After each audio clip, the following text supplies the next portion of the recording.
Imaginer la crise, c'est aussi aller voir en Amérique du Sud ce qui se fait sur le plan économique de restructurant, de nouveau, et c'est aussi se poser des questions face à l'ancien porteur de ballon qui était la gauche européenne, qui a subi un certain déclin.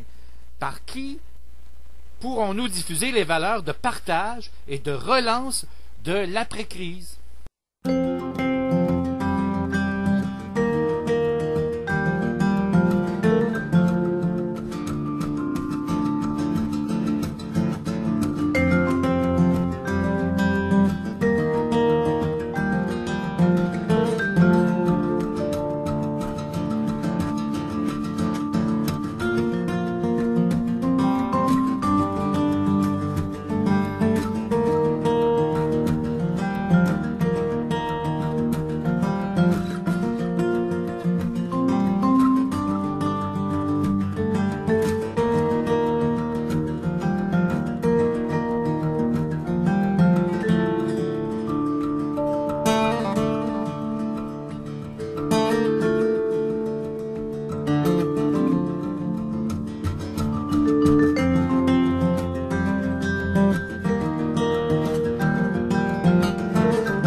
Lors de la conférence de presse, on a abordé l'aspect du mouvement altermondialiste qui s'oppose à la logique économique de la mondialisation dite néolibérale, c'est-à-dire au néolibéralisme économique qui a mené aux bases de la crise actuelle.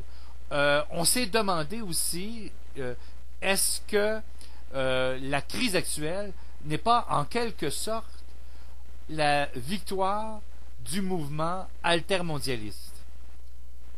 Par le passé, force est de reconnaître que les actions promulguées, les solutions mises de l'avant de la part des altermondialistes n'ont pas été retenues par les pouvoirs en place, par les gouvernements en place. Durant les années 90, les altermondialistes se sont organisés et ont donc mis sur pied des contre-sommets face à la mondialisation qui ont pris la forme de forums sociaux à la fois mondiaux, régionaux et locaux. À l'issue de ces forums sociaux-là, il s'agissait de préciser un agenda qui permette la mise sur pied d'alternatives. On pense par exemple à l'accroissement de la régularisation des capitaux au niveau des instances étatiques ou supranationales comme l'Union européenne. On pense à la taxe Toba à l'issue du sommet du lac Toba en 2005, dans lequel 500 délégués de 40 pays ont proposé un Partnership for Reconstruction and Rehabilitation of Post-Disaster Settlement. On pense à la taxe carbone, qui est une taxe environnementale sur l'émission du dioxyde de carbone, qui est un des principaux gaz à effet de serre. Alors, cette taxe vise à décourager les émissions polluantes en faisant payer les pollueurs à proportion de leurs émissions. On pense à l'élimination des paradis fiscaux, c'est-à-dire de ces territoires dans le monde à la fiscalité très basse comparée au niveau d'imposition qui existe dans les pays développés. On parle en anglais de tax haven, c'est-à-dire refuge fiscal ou encore oasis fiscal. Alors, c'est ce que proposent les groupes altermondialistes. On pense aussi à réformer ou supprimer la Banque mondiale. Alors, je vous rappelle que la Banque mondiale a son siège social à Washington, avec un président qui est élu pour 5 ans par le Conseil des administrateurs de la Banque, et elle fait partie des institutions spécialisées du système de l'Organisation des Nations Unies. Alors, elle avait été créée à l'époque sous le nom de Banque internationale pour la reconstruction et le développement après la signature de l'accord de Bretton Woods, et son but c'était d'aider l'Europe et le Japon dans leur reconstruction au lendemain de la Seconde Guerre mondiale. Alors, cette Banque mondiale qui joue encore un rôle est appelée à évoluer, et les altermondialistes font des pressions pour justement qu'elle soit réformée ou même supprimés finalement. On demande aussi plus de régulation afin de reprendre le pouvoir politique sur le pouvoir économique. Alors on passe à des solutions comme les plans de sauvetage, les mesures d'urgence, les investissements massifs qu'on a effectués dans les différentes industries. Pensons par exemple au sauvetage que M. Obama a tenté de faire avec l'industrie de l'automobile par exemple. Alors ces solutions ne réforment pas en profondeur la structure qui a mené à la crise et c'est là que on risque de retourner dans les mêmes problèmes. Alors, il y a deux éléments à dégager à ce moment-là, soit le changement dans les dynamiques politiques, ou soit le changement du discours des altermondialistes eux-mêmes. Durant la conférence de presse, on nous a invités à regarder les solutions qui sont proposées par certains pays d'Amérique du Sud, qui sont des solutions qui pourraient nous permettre de sortir de la crise. Ces solutions-là sont portées par des groupes qu'on dit semi-invisibles, c'est-à-dire les peuples colonisés, les paysans, et évidemment, ça implique que les pays qui mettent ces groupes en exergue et mettent en application ces solutions ont une dette politique envers les mouvements progressifs qui les ont mis au pouvoir finalement. On parle de pays comme la Bolivie, l'Équateur et aussi le Venezuela.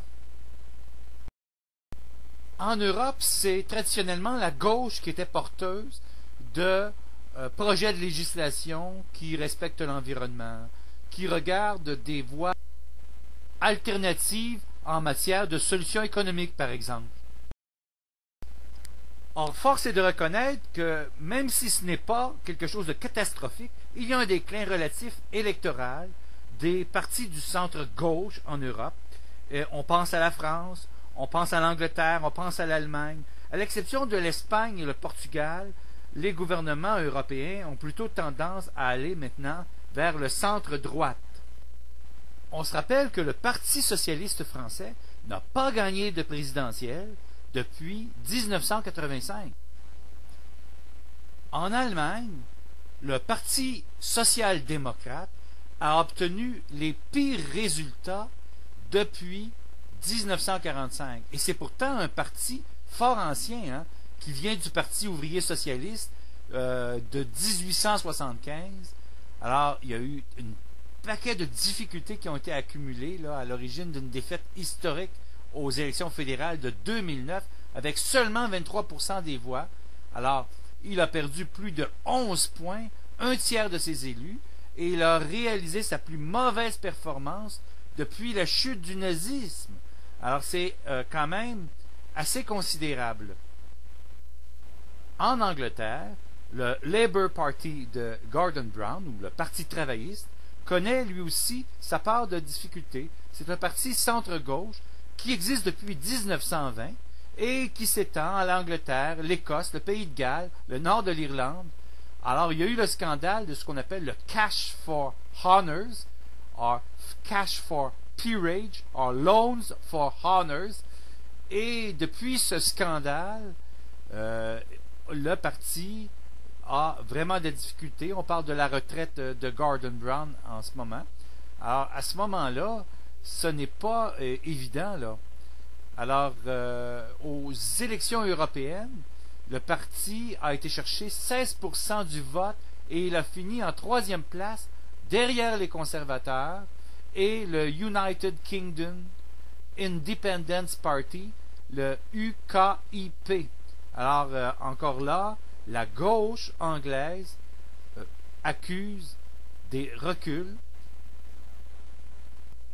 qui sont dus à l'arrivée de la société post-industrielle, donc la fin des usines fordistes, la poussée néolibérale, évidemment, le changement de la nature des technologies politiques, l'ignorance et la résistance du centre-gauche face, par exemple, aux nouvelles technologies, à l'Internet, par exemple, et la perte de vitesse de la gestion. Alors, il y a eu des croisades de gauche qui étaient importantes en Europe à l'époque. Maintenant, c'est mort. La gauche ne mobilise plus.